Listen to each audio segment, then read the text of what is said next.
Hello students, today we are going to study your English chapter of class 5th.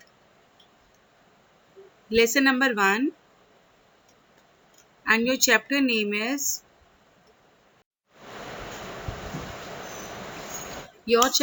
is prayer. Now we all of you know कि सुबह सुबह हम कोई भी काम को शुरू करने से पहले we just bend your knees and fold our hands and for the prayer. Now the introduction is that let the student read the poem को read करेंगे and then I will explain the poem as it is given on your screens. This morning I woke up and bent my knees घुटने, to enter the highest of holy place, here from my Patmos to see the Shekinah seas and taste the accursed of grace.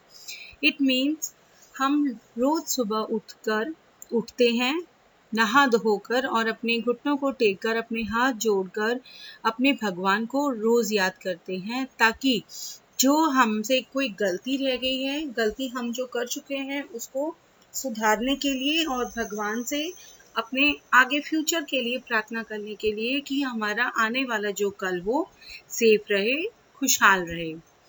And the next is I am praying the man, for praying is the only I. And I have to see the things unseen, the promise of choral trumpets in the sky, when from the life I am weaned.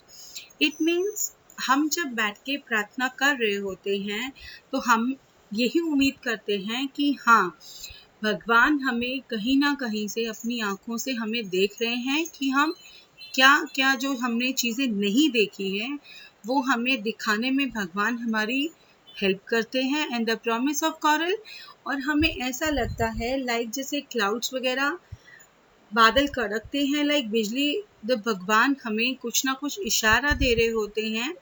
And इसमें जो हमने ढोया हुआ है, जो हमारी life में हो चुका है, होने वाला है, भगवान हमें कहीं ना कहीं से कोई ना कोई like a signal is giving our god to us. And the next is sometimes day's burden invisible gets heavy here until I lift my prayer up when suddenly cares like clouds disappear हो जाते हैं, दिखाई देना बंद हो जाते हैं. And from the prophet cup, इसमें यह है कि हमें कभी कभार लगता है कि हम अपनी लाइफ में बिल्कुल काम के बोझ के तले दबे हुए हैं और कभी हमें लगता है कि हे भगवान हमें इस बोझ से मुक्ति करवाएं. और हम क्या करते हैं जब बहुत ज़्यादा परेशान हो जाते हैं, हम अपनी आंखें बंद करके हाथ जोड़ के बैठ जाते हैं कि भगवान हमारी मदद करें, हम आपके सहारे के बिना अधूरे हैं. एंड सडनली वो क्या कहते हैं, हमारे क्लाउड जो हैं दिखने बंद हो जाते हैं. हमें लगता है कि हाँ कोई हमारी अचानक से ध्यान रख रहा है, हमारी केयर कर रहा है कोई, और एक नज़र है भगवान की हम पे और वहाँ से हमें भगवान देख रहे हैं.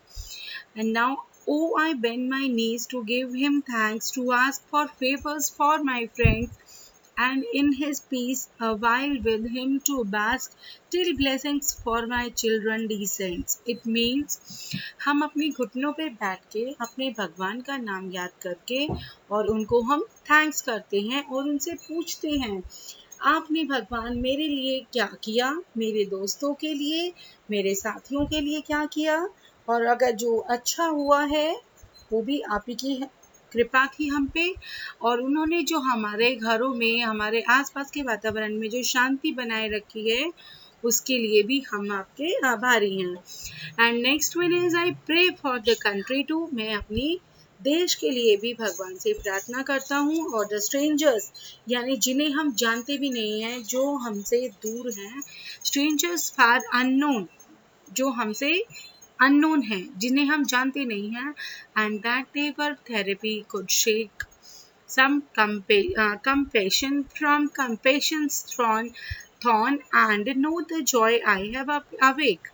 It means जो हमें चीज़ हिला देती है उसका भगवान के पास ही हमें लगता है ऐसा कि हाँ उस शेक का, जिस चीज़ ने हमें हिला दिया है उसका जो इलाज है भगवान के पास ही है। एंड सम कंपेशन मतलब हमारे अंदर एक इच्छा जागृत रहती है कई बार, वो हमारी क्या करते हैं हम अपनी थ्रॉन से मतलब हाँ, हमें उस सीट से हमें कई बार उतरना भी पड़ता है और कई बार हम उस थ्रॉन पे पहुंचने की कोशिश भी करते हैं।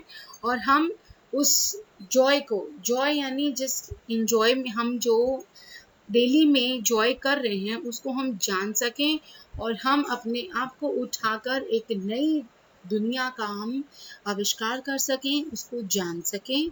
ये भगवान से हम प्रेयर करते हैं। Now it's your answers for the questions. Reading comprehension. Question number E. Read the poem and take the correct answers. You have given the 4 questions. You have to write the answers. ठीक है? And now your B question है आपके answer the following questions. You have to give the answers. And C question is also there कि read the following group of words to make the, हमने इन words को लेके make sentences बनाने हैं and you will be showing the answers on the screen. You can note it down in your notebooks.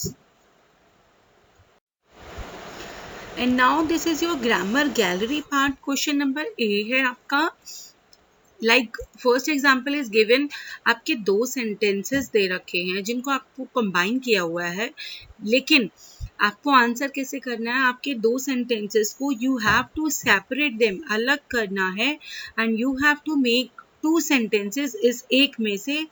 First one is given for you. For I think the snow is beautiful. I can't wait for the first snow. आपका I think snow is beautiful तक आपकी एक line हमने अलग से कर दी है and next जो वर्ड्स बच गए, I can't wait for the first snowfall, this is your second line which 2 lines are completed. Next your B question, read the paragraph given below and rewrite the paragraph using correct capitalization and the punctuation. Capitalization आपको मालूम है, आपकी first line का first word should be capital और जब भी line आपकी finish होती है या तो फुल स्टॉप आता है या क्वेश्चन मार्क होता है तो हम क्वेश्चन मार्क लगाएंगे, अदरवाइज या एक्सक्लेमेशन और coma. You have to put these corrections in this paragraph. Okay. And now this is your B question. Select which part of the sentence is the predicate. Circle your answer. Predicate हमें मालूम है और subject, एक sentence में हमारा subject होता है, predicate होता है. सब्जेक्ट तो वो होता है जिसके बारे में बात हो रही है और उस सब्जेक्ट के बारे में जो बात हुई है वो हमारा प्रेडिकेट होता है. जैसे आपकी फर्स्ट एग्जांपल में the penguin on the shore lost clamps of feathers. Penguin of the shore के बारे में हमारी बात हुई है और उस पेंगुइन के बारे में क्या बताया गया है, दैट इज योर प्रेडिकेट, हमने दे दिया है. ठीक है, answer is given to you.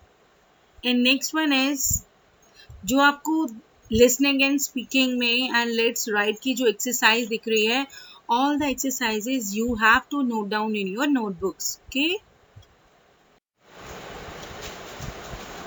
and now you can see on your screens, these are the A question, and find 8 of the most widely spoken languages in the crossword puzzle. में आपको 8 languages आपको दिखाई दे रही होंगी, उसमें से आपको find करके ये आपको लैंग्वेजेस फाइंड आउट करनी है, जिसमें यू कैन फाइंड 8 लैंग्वेजेस जो हमने आपको स्क्रीन पे दे दिया है. You have to note down these 8 languages. And B question is there, look at the different activities and name it in the space given below. Now name the following activities. जो activities एक नहाने की activity है, walking की है, reading and standing and eating and dressing up, you have to note down these activities in your notebooks and your lesson will be finished for today. Okay class.